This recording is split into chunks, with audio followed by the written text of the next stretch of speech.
শুধু তাই না, আল্লাহ রাব্বুল আলামিন একজন মানুষের মাটির সাথে তার পরিচিতি, মাটির সাথে তার সম্পর্ক, সম্পৃক্ততা কেমন হবে, আল্লাহ রাব্বুল আলামিন দ্ব্যর্থহীন ভাষায় সূরা তাহার ভিতরে ইরশাদ করলেন, মিনহা খালাকনাকুম ওয়া ফিহা নুঈদুকুম ওয়া মিনহা নুখরিজুকুম তারাতান উখরা।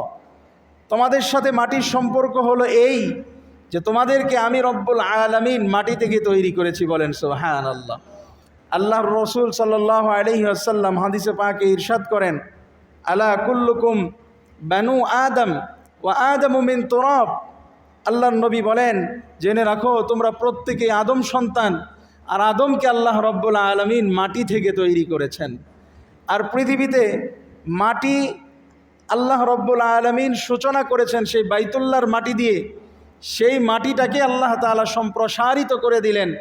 সম্প্রসারিত সেই মাটির সাথে আমাদের পরিচয় এভাবে আল্লাহ তাআলা করিয়ে দিলেন যে দেখো তোমরা মাটি থেকে তোমাদের সৃষ্টি, এটা সরাসরিও হতে পারে, অথবা তোমরা যে সকল খাদ্যের মাধ্যমে তোমাদের শরীরের বিশেষ একটা অবস্থার তৈরি হয়, তোমাদের শরীরে বিশেষ একটা উপাদান তৈরি হয়, ওই উপাদানটা তোমাদের খাদ্যের মাধ্যমে হয়ে থাকে, ওই খাদ্যটাও কিন্তু মাটি থেকে উৎপাদিত।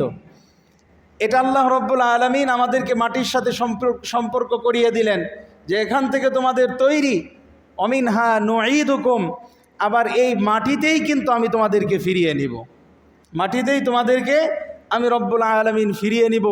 শুধু তাই না, ওয়ামিনহা নুখরিজুকুম তারাতান উখরা, আল্লাহ রব্বুল আলামিন বললেন যে ওই মাটি থেকে আমি তোমাদেরকে আবার পুনরায় উত্থিত করব। বলেন সুবহানাল্লাহ।